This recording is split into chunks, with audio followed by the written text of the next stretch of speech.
Welcome to Skip the Queue, a podcast for people working in or working with visitor attractions. I'm your host, Kelly Molson. Each episode, I speak with industry experts from the attractions world. In today's episode, I speak with Kingston Myles, Head of Commercial Development at English Heritage. Kingston shares his insight into where the biggest opportunities lie for diversifying income streams, and his top 3 tips on how attractions of any size can utilise these strategies. If you like what you hear, you can subscribe on iTunes, Spotify, and all the usual channels by searching Skip the Queue. And thank you so much for joining me on the podcast today. I'm very excited to have you here. More than welcome. Hopefully you'll feel as excited after I've asked you the icebreaker questions. Who knows? But let's go. Right, this is quite topical for today. So I want to know, what are you most likely to buy when you exit through the gift shop? Oh, me personally, probably a bottle of gin or alcohol. That's probably my go-to when I leave through the gift shop. Good choice. A gin man. A man of my dreams, not gonna lie. Okay, all right. And well, this is another one that leads on from that, actually. Do you have, or have you ever had a collection of anything? Oh, yes. When I was growing up, I had a collection of the James Bond videos and used to put them all together on the shelf, and they used to paint a picture, and one was missing. My nan used to buy them for me when I was a kid, and only one of them was missing right up until videos kind of got killed by DVD and DVDs got killed by Netflix. So yeah, I guess that was probably the one thing I can remember having a proper collection of. Did you ever get the missing one? No, it was film number 13, I think, from memory. Not that it's bugged me for all these years. Look, someone listening to this is going to send you that now. They're going to hunt it down on eBay and be like, look what I found you. Yeah, and I'll be in the loft digging out the videos and then trying to find a video player. Have you still got them? I think they're still at my parents' house in the loft, yeah. We don't throw stuff away easily, so no, we're hoarders as well. That we're loft hoarders. It's really sad though, isn't it? Because my mum did this when I was younger with Disney videos. So every new Disney film that came out on video, she bought, and I think she was thinking, oh, this is lovely. One day I'll have grandchildren as well, and they can watch them. Yeah, and then streaming came along, and now we've kind of just got everything at the click of a button. Disney Plus, Mum, it's taken over. Right, good. I like this. Okay, last icebreaker question. What's the best attraction event that you've ever experienced? I went to the Ali Pali fireworks last year, which is the big fireworks show for London. And I'm not a Londoner, so you've got to imagine. First of all, I was in South London, and I told friends I'll pop up and see them. There's no popping from South London to Ali Pali, as I found out the hard way. But I've just never seen a pop-up one-night fireworks show on the scale of that, with the infrastructure and all the different bits that kind of make it what it was. I really underestimated it. I thought, oh, we'll turn up, there'll be classic few burger vans and a bit of music and a bar. No, it's this just incredible pop-up experience that takes over Ali Pali. So that was probably the one that surprised me most, because I went thinking it would be like every other sort of local firework display, and it wasn't. It was huge. Everybody rates this. I've never been to this. I can remember years ago ice skating at Ali Pali, and I used to have to get 3 buses to get to Ali Pali to actually do that. But everybody speaks so highly of this fireworks attraction, fireworks night. I've never been. Yeah. It's phenomenal. It's huge, and there's literally tens of thousands of people go to see it. So it's definitely worthwhile going to. I think also it's one of those, once you've been to it, you want to go and find something else, because the magic will probably fade potentially relatively quickly. And there's lots of other incredible displays around London, but it's definitely a worthwhile experience. Excellent. Good choice. I wasn't expecting that. Okay, right. Your unpopular opinion. What have you prepared for us? I think my really unpopular opinion is that actually we over-index our focus, especially in the culture and heritage sector, on gift shops, on catering, and on membership. And actually the future is way beyond that. So that's probably my unpopular opinion, is we over-index on shops and cafes and forget that there are dozens of other ways that you can generate income. Oh, I like this, and very topical for the things that we're going to talk about today as well. It's an excellent lead into the conversation. Okay, well, we are going to talk about diversifying income streams today. Your role, when we spoke pre-interview, we had a brilliant chat, and I just found your role so interesting and so diverse. Can you just share a little bit of what you do with our audience and kind of what you're tasked with achieving? Yeah, sure. So my official title is Head of Commercial Development, which is best summarized as being responsible for this kind of incubator of business growth and efficiency. So I'm responsible for 4 business areas within English Heritage: our brand licensing program, our portfolio of holiday cottages, and our venue hire business. And those are all income generating parts of this sort of incubator. And then also responsible for managing a suite of national contracts, so the provision of services to all of our site operations teams. And that's really about looking at efficiency opportunities, the chance to rationalize contracts, and reduce perhaps the supplier debt that we have in terms of the number of suppliers we're working with, so we can get better value for the charity. But all of those business areas are kind of unique in that they've got such scope to grow. So, and at a point, they will eventually have their own, hopefully their own allocated head of department when they sort of graduate my care, and then something else will fall into, I'm sure, my sort of pool. It feels quite entrepreneurial, your role, doesn't it? Is it quite a unique role for English Heritage, or is this something that you've kind of defined for yourself within the organisation? Yeah, so I'm the first head of commercial development. The role was created back in 2020 with an initial focus on looking at brand licensing and contracts and compliance. And then there was sort of an opportunity to pull the holiday cottage piece in as well. And then various sort of personnel and structure changes meant that I inherited the venue hire business, which is exciting because it's kind of the closest thing to sort of my previous job roles, sort of pre-culture and heritage. But yeah, it's definitely unique in a sense of various business areas rather than sort of one specific focus, that traditional focus of having either like a head of retail or a head of catering, which we do have, or head of food and beverage. But within the cultural sector, sort of heads of business development, heads of business innovation, change transformation. I mean, they all sound very buzzwordy, but there are definitely more and more roles emerging as institutions say, well, actually, how do we diversify our income streams, strike up more partnerships? Like, we kind of need somebody who is almost like a paid entrepreneur. And I'm so privileged in that kind of really is my job. I'm paid to be entrepreneurial without the risk of having to invest all my own cash and capital into an idea. It's the perfect role. Yeah, definitely. Especially because when it's successful and when we do great things, they contribute towards this sort of wider charitable purpose. So you get this real benefit of creating a business, but that business has this incredible sort of halo effect of doing good. Because we all work for a charity. Yeah, so it's the warmer fuzzy feeling as well. You mentioned just briefly there that that your roles previously outside of the sector. What were those roles, and how have they helped you with this role? That's quite an interesting thing to understand. So I used to work in bars and nightclubs, hospitality and events. So sort of a real events and hospitality sort of butterfly, as that industry kind of is. You know, you kind of chase progression, opportunities, new openings. There's always something sort of shiny and new moving in the hospitality space, and managers move around a lot. But I think the transferable skills from that, you know, it's everything from just general business operations and financial acumen, which, especially if you're in an independent operator, you know, you're really close to both the P&L, but also the balance sheet and cash flow. Also kind of innovation and that entrepreneurial spirit, that sort of need to be able to grow a business, whether that's more people through a door, a higher transaction value, or a more efficient control of your suppliers and contractors. Kind of, it's all transferable into the sector. And there's this kind of really interesting change in the sector at the moment, in that more and more people are transitioning into the sector rather than kind of perhaps growing through the sector. It's becoming more attractive as a sector to work in, which is exciting, because it used to really be a case of sort of join and you had to work your way up, whereas actually the sector is recognizing those transferable skills add value, especially in this current climate.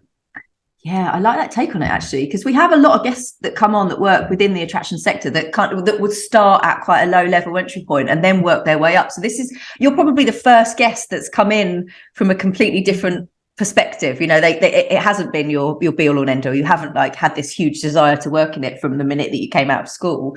You've transitioned from something that's completely different but really transferable. So I'm excited to hear where today takes us. All right, well, let's start. What I'd like to understand is how attractions start that process of diversifying its income stream. So you talked a little bit at the beginning about, you know, we're quite tied to admission fees and membership and retail. How do they start to look at more beyond that?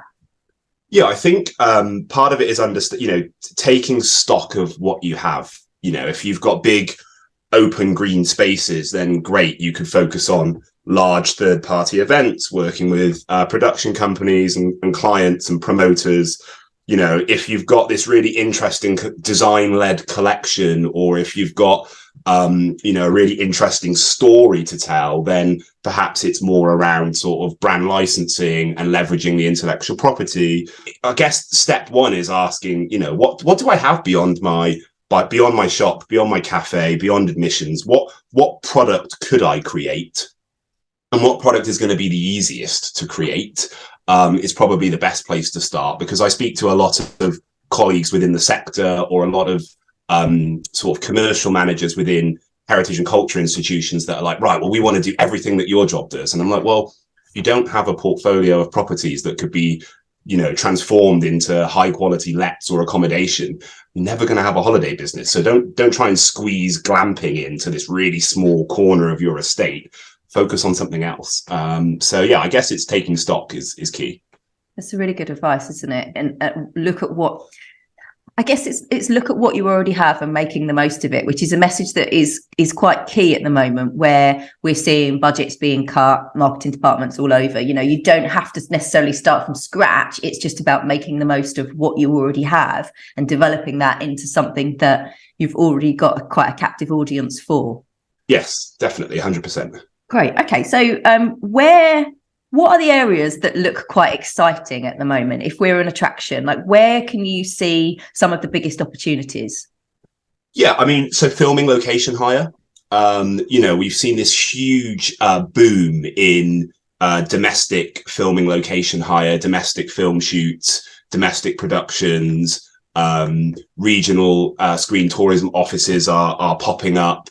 You know, there are some incredible partners within the film sector, Film London, Creative England, Screen Yorkshire, sort of all these bodies that really drive trying to connect people with great spaces to production companies that want to film domestically. And I think as we see the kind of challenges of the cost of global travel and the strength of the pound in the sort of wider economic world, although I'm not an economist, sort of change, there's a real opportunity to capitalize on productions that say, actually, we can unit base, we can, produce here, we can shoot on location. You know, we've got this tiny little island, you know, the UK sort of, and I predominantly focus obviously on England because of my role, but we've got this tiny little island, but there's so much in it, so much to see, so much diversity. So I definitely think there's an opportunity to unlock more spaces for filming and location hire, for sure. Brilliant. Okay, yeah, that's a great one, and that's quite. I mean, I guess that's relevant if you're a stately home, for example. It's a perfect opportunity, but it kind of doesn't matter what your attraction is, right? Because we've seen TV shows be filmed at places like Benbourne, I call it Benbourne Brothers, but Dreamland in Margate. We've just seen a film that's been released very recently that's been shot as part of that. And I guess so there's opportunities regardless of what the size of your attraction is and what it actually is as well. Completely. And I think it's about, for each attraction, they'll have unique challenges. If you're a high footfall, visitor attraction, sort of a theme park, for example, then yeah, you're going to have the conflicting challenge of foregoing admissions revenue to potentially reduce your operating capacity to shoot a film. If you're the custodian of a collection of, national significance or an indemnified collection of art, then you're going to have all of the unique challenges of working in a space with all of the environmental controls required to protect pieces of art, artwork and historic collections. And if you're an independent stately home, you're potentially going to have the challenges of sort of the knowledge base required to execute a filming location hire sort of safely, efficiently. So I think each part of the attraction sector as sort of a whole, when you sort of that really broad sort of spectrum of attractions, each will have their own unique challenges. There's a real benefit in networking and learning and working with those within sort of business specific areas that already do it and do it well. So yeah, hopefully that helps. Definitely helps. We'll talk a little bit about sector collaboration later as well. So I've got a few questions around that. What does English Heritage do? Can you share some of the examples of the diversity that you've been able to develop within the organisation? Yeah, I mean, so, staying on the subject of filming location hire, as an example of an income stream that isn't purely based on what people might perceive, which is, we've got historic properties, so they must just do period dramas. Actually, we make our properties available for blockbuster films. Obviously, I can't disclose what those are, but there are some that are in post-production, which I'm really excited to see how they bring our properties to life in these really incredibly created and thought through worlds and spaces. But it doesn't just have to be big major film shoots. We work with fashion houses, brands, and editorial magazines to provide spaces for photo shoots. And then, of course, within that same genre, we work with individuals, couples who might have like a real affinity to a property that want to shoot an engagement shoot or a wedding shoot or a celebration of life shoot. So there's a real broad spectrum in that you don't have to suddenly close everything and have these massive film crews turn up with all these like incredibly like these ginormous, almost intimidating pieces of equipment. It could just be a really lovely local couple that met at a property, that are getting married down the road, and on the day of their wedding, what they'd really like to do is jump in their wedding car, pop up, take some photos for a couple of hours and leave again. So it's that real spectrum of like 2 people and their camera person to 2 to 500 person strong film crew. Oh, I love that as well, because that it means that regardless, again, of size of attraction, there's still something that you can offer in some way. And I think that's really important to point out, is these strategies, they aren't just for, English Heritage is a very large attraction organisation, but it's not just for those. There's plenty that the smaller attractions can take from this as well. What other things does English Heritage do? Because I know that you've got partnerships. I know you mentioned holiday lets. Yeah, so we've got an incredible portfolio of holiday lets. So we're really unique in that all of our holiday lets are situated within sort of the boundary of our properties. And then when the properties close in the evening to guests, those that are staying overnight, so sort of day visitors leave, and our overnight guests can sort of explore the exterior spaces, gardens, and landscapes overnight. So they're really popular. We're really lucky to welcome sort of just over 1,300 holidays a year across our portfolio, which is exciting, and that's an expanding portfolio. So we're imminently about to open a new holiday let, the Head Gardener's House at Audley End in Essex, and that's been through a renovation process. So that was sort of bringing a property out back into use, and we opened a property at Rest Park, which is not too far from Audley End in 2021. But it's not just sort of holiday lets and filming. We've got the brand and licensing program. So that's really about, rather than sort of doing something at our sites, if you kind of, generalize the holiday business and the venue hire and filming business as sort of something that's happening at site, there's an activity at one of our properties. Our brand and intellectual property licensing business is all about unlocking the assets that we have in the collection to tell the story of England. We're really uniquely placed as English Heritage. Our CEO, Kate Mather, referred to us once as the sort of the Museum of England, which is a really nice way of looking at the stories that we can tell. So our brand licensing program will do the things that one would expect. We'll use an incredible archive of wallpapers captured from properties over the years in sort of design-led work. But we also try to work with a range of like licensing partners or licensees that adopt some of our core values. Are they an established, English business, manufacturing in England with some really incredible, conservation and stewardship credentials? Are they celebrating sort of traditional ways of working? Because we're not only this sort of steward of nearly 400 historic monuments and the Blue Plaque scheme in London, but we're really here trying to preserve the sort of art, the craft, sort of the true vibe of Englishness. So we get this real opportunity to play from sort of design-led work right through to sort of culture, craft, and Englishness as a brand itself. Oh my goodness, I have so many questions on these, but also a statement. I live like 5 minutes from Audley End, and I had no idea that you were opening the Gardener's Cottage as a holiday let. I actually had no idea that English Heritage had a holiday let side to its organisation. So this was all quite new to me when we first spoke. What I really love about it is it really drives into the message that we're hearing more and more frequently now as we come through into 2023, that people are willing to pay more for something that is a really unique experience. And when you mentioned there about the holiday lets and people can then walk around the gardens at night and get a completely different, I just thought, oh my goodness, I had no idea that you could actually do that, of course. So there's like an added reason to go and stay, book somewhere that's beautiful. Obviously, it's going to be beautiful. It's an English heritage property.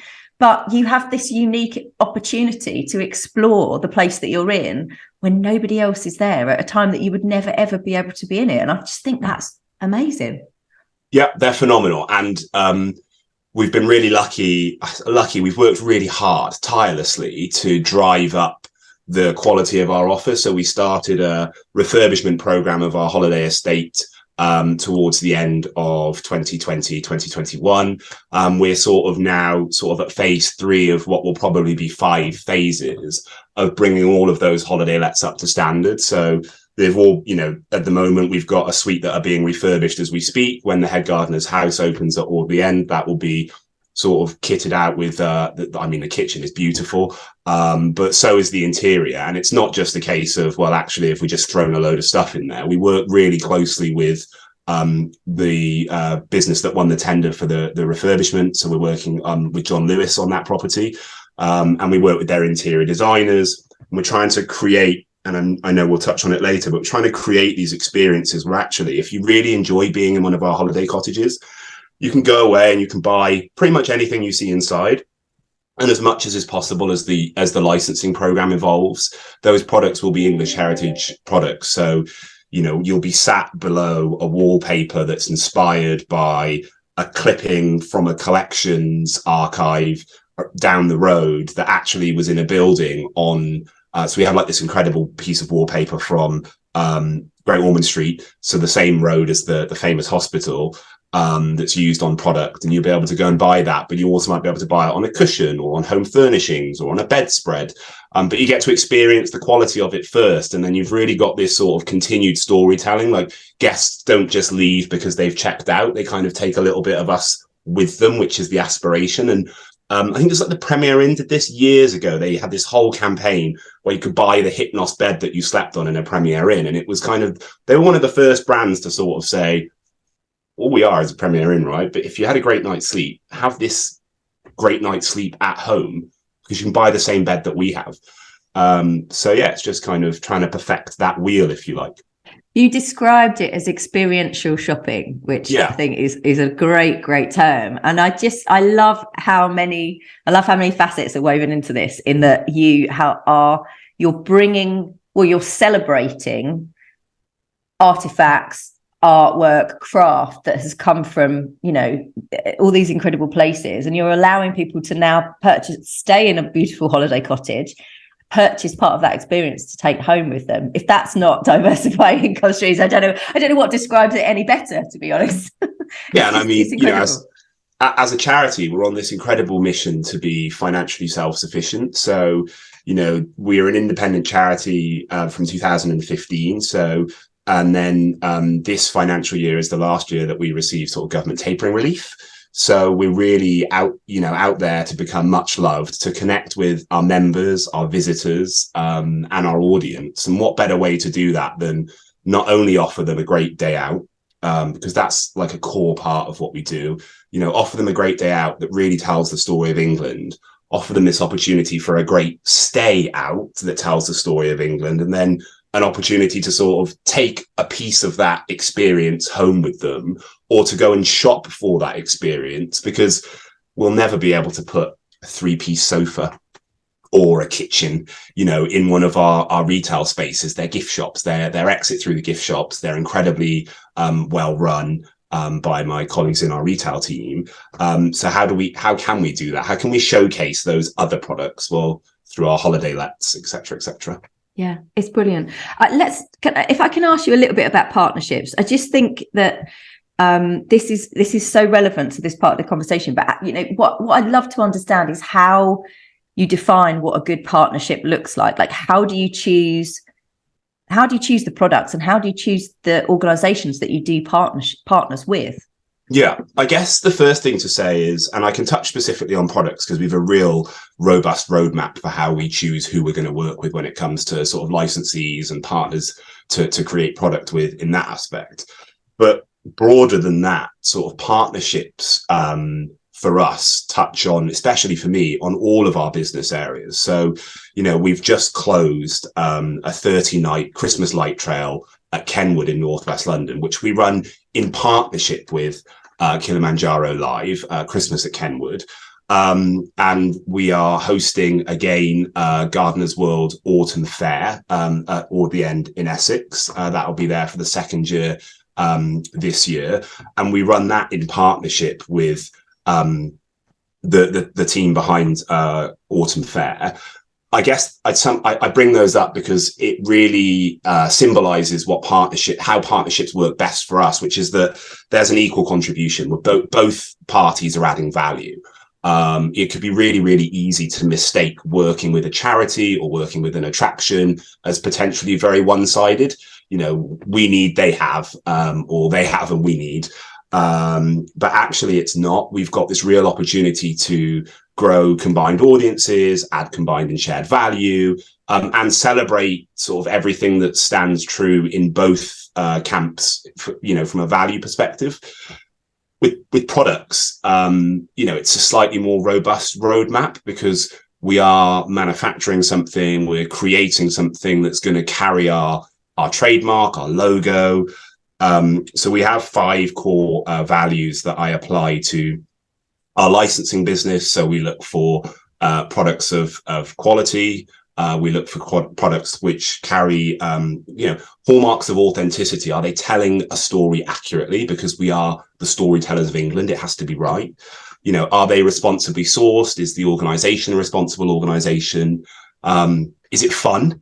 Because ultimately fun is one of our core values. And, it can sound really cheesy when you say one of our corporate values is fun with a capital F.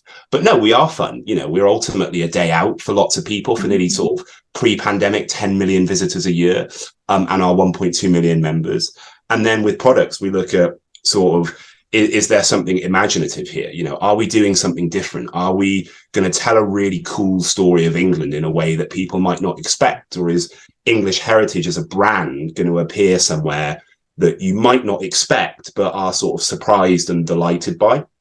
And you could, I guess, engineer those values back over all the other partnerships that we have as well, because actually they're all of quality, they're all authentic.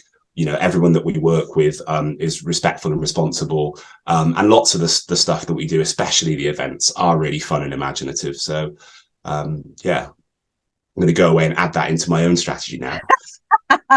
Well, I'm glad that you've been inspired by this conversation. What I really liked about that is that you, the way that you describe the products is that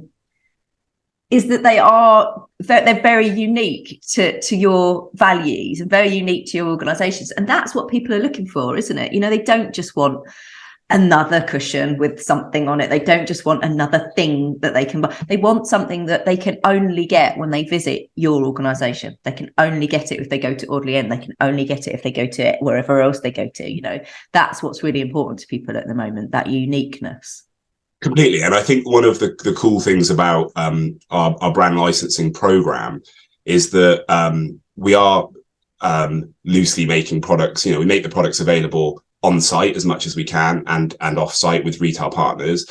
But you'd never normally expect to walk into. So I walked into Sainsbury's. So I used my very first ever job when I was like 18. I took a gap year. I guess a big regret, I should have just gone traveling and seen the world, right? But instead I was like, no, I'm going to work, I'm going to save, I'm going to go to university, I'm going to be really responsible. So my first ever job was in Sainsbury's, and I went back to that Sainsbury's store, it's in Barnwood in Gloucester.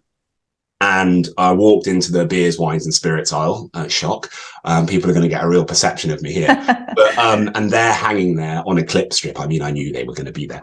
They're hanging there was this chip shop scraps and fries, a crisp product that we made with our partner Made for Drink. So, here I am sort of 12 years on, stood, the shop still feels the same. You still recognize some of the colleagues, stood in the beers, wines and spirits aisle looking at this product that is made in partnership, crafted in partnership with Made for Drink. They're carbon neutral when they're produced. They're in recyclable packaging, and they celebrate sort of flavors and stories of England through food. And it's an English heritage product in a Sainsbury's. It's not necessarily the type of product that people might expect to see our brand on, but actually when they learn about the story and then they learn about the partner that we've partnered with, they're surprised and delighted. And I always like to share, we had several different reach outs from prospective partners to create snacking products, crisps, etc. And we chose to go with Dan at Made for Drink because they best matched all of those values I spoke about, sort of quality, authenticity, respect, imagination and fun, rather than perhaps maybe a global snack manufacturer that, yes, we could have made tens of thousands of packs, but it would have been just our logo on just another bag. There wouldn't have been the depth of storytelling. And then when you look back to us being that sort of Museum of England with our sort of ambition of telling England's story, you kind of have to really stay true to those values to create a quality product and to create lasting partnerships and relationships. We don't want to feel like we have something, our logo. They want it, great, have it. And then what do we get beyond that? Very little. Whereas with the partnership with Made for Drink, there's been lots of innovation. We're getting to work with lots of domestic food producers and flavor houses. So yeah, it's really exciting, and it really kind of embodies everything that partnerships should for an attraction or a cultural organisation. A great story as well. Did you feel secretly pleased when you were stood in that Sainsbury's that you didn't go on that gap year and that you did save up and go to university to do all these wonderful things? Yeah, I felt a bit smug because I was like, from the shop floor to the shelf, this guy. So I had a little moment in the beers, and I took a little selfie and did that thing that everyone does and post it on LinkedIn, sort of with all of the sort of faux pas of the average LinkedIn post ending on a rhetorical question. But yeah, so it was a little moment of joy as I took it and I went through the self-scan checkout and bought it, and I was like, yeah, here we go. And I've got the receipt somewhere, it's nostalgic. So, but, it was fun. That's brilliant and well deserved as well. Congratulations. It's a great story. Okay, let's, what I'd love to do, we talked a little bit about how a lot of the strategies that you've worked through they're not just for huge organisations. There are things that any size attraction can do. How can they utilise these strategies? And is there any way that you could summarise kind of like a top 3 tips for us? Yeah, so I have like I'm really a staunch believer in a working methodology, like know, do, and review. So that'd be my like first tip, right? Like know what you can't do. It goes all the way back to sort of our first part of the conversation. Like know what you can't do, know what you can do. So take the time to look at, take stock, understand what you have, what you don't have, what you might need to be successful. Then get on and do it, because we're probably I'd say all managers at some point have definitely written, or all leaders have definitely written a strategy that they've then done absolutely nothing with other than PDF it and shove it in a OneDrive or a folder somewhere. So get on with the doing, which is so important, and that means rolling up sleeves. You can't be a bedroom leader. You have to get out on the ground, stand there and really understand if, did I know everything or do I need to know more? So you're constantly learning through the do process, and then review, right? Like stop and wrap it up, or think about it, perfect it, tweak it. Don't let it just roll downhill out of control. And equally, don't hold it at the top, sort of afraid to let go. But yeah, so know, do, and review would be my first tip. My second tip, especially for smaller organizations. So the institution I worked in prior to English Heritage. So I worked for the University of Oxford in two different museums, one very big museum and one very small museum. My second tip really comes from there, which is one meeting, one topic, one focus. You know, when you're in a smaller institution, stakeholders often have really wide-reaching job remits, and they're covering operations, commercial, planning, health and safety, finance. You know, you could be talking to the same person for all of those things. So don't sit down with that person and have a million different conversations. You know, really focus your time and energy on one meeting, one topic, one focus. And I still use that to this day. I'm a real believer in, like, let's just talk about just this, and then let's have a separate meeting to talk about something else. And then my final tip would be like the power of no. I sound like I'm about to release 3 books, don't I? Like, first book, No Do Review with Kingston. Second book, one meeting, one topic. And I would read these books. I would buy these books and read them. I'll brand license them and I'll put them in the holiday cottages.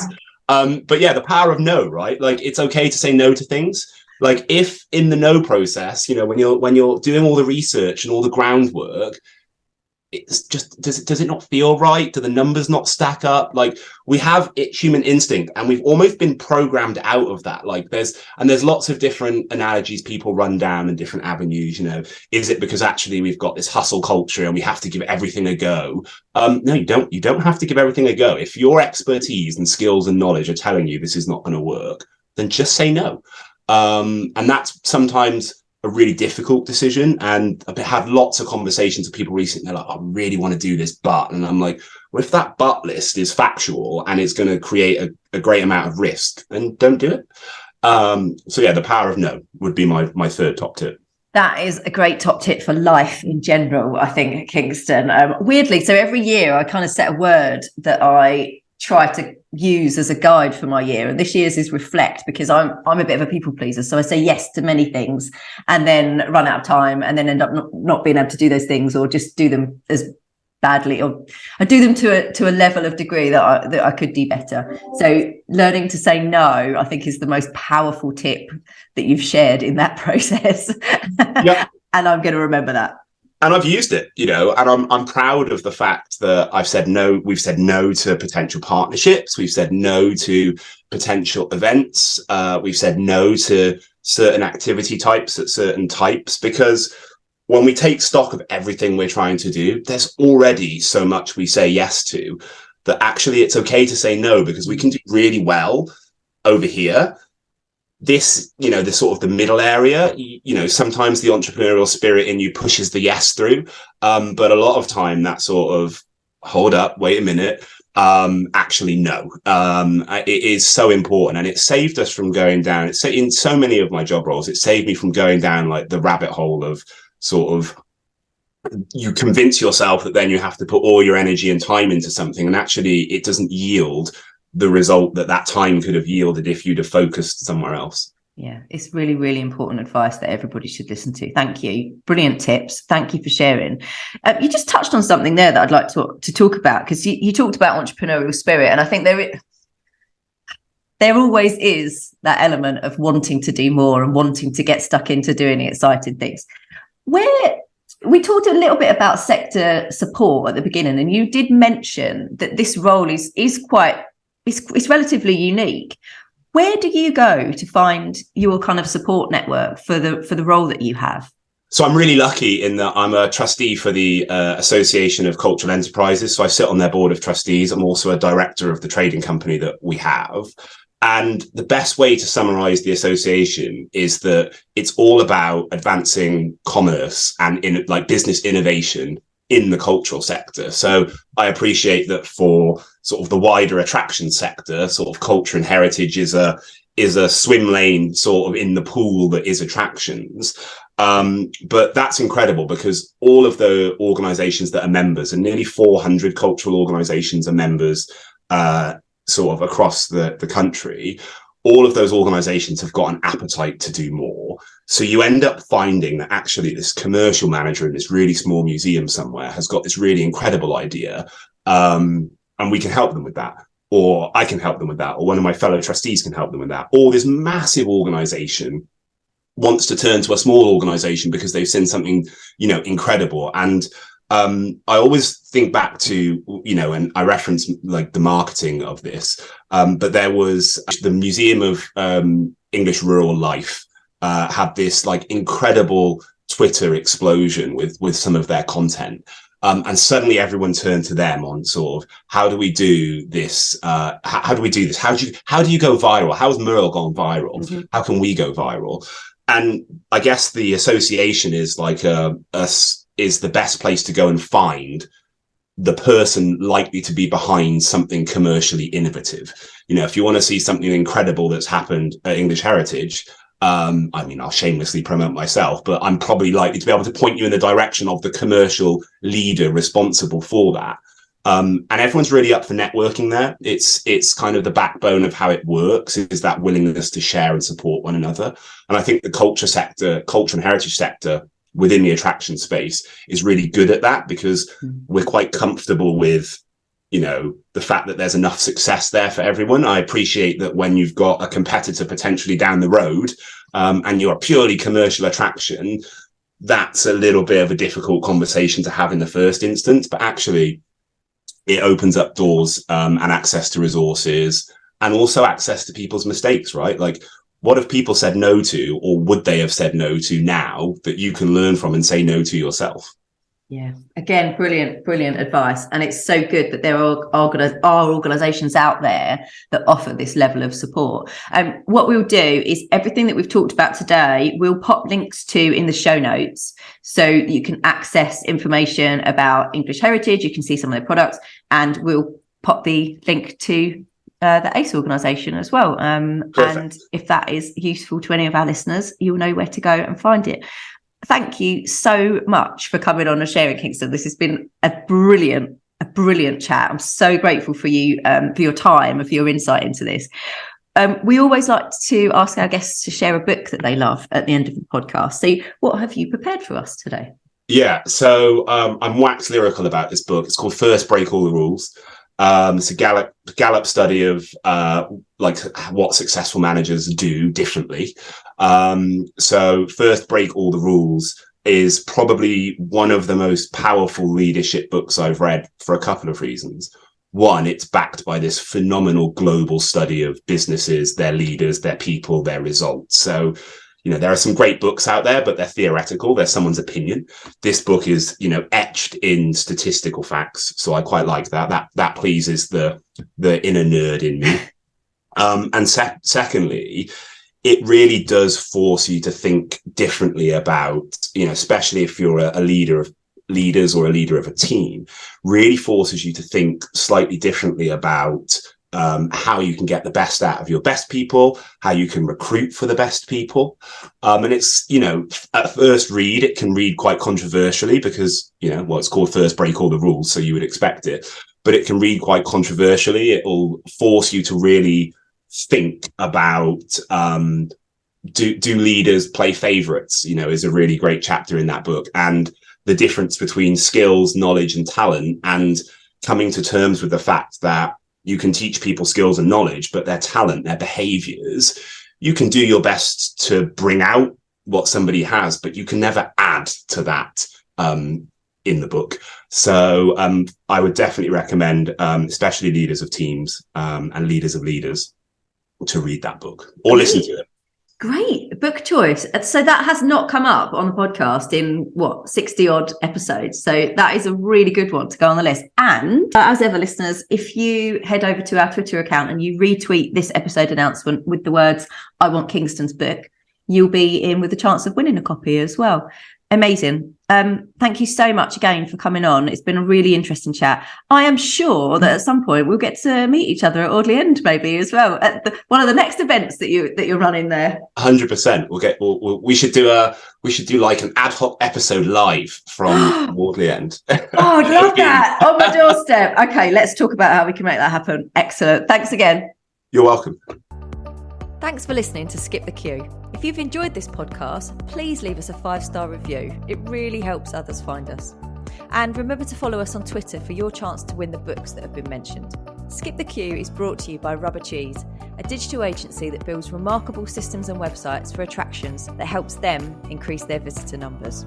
You can find show notes and transcriptions from this episode and more over on our website, rubbercheese.com/podcast.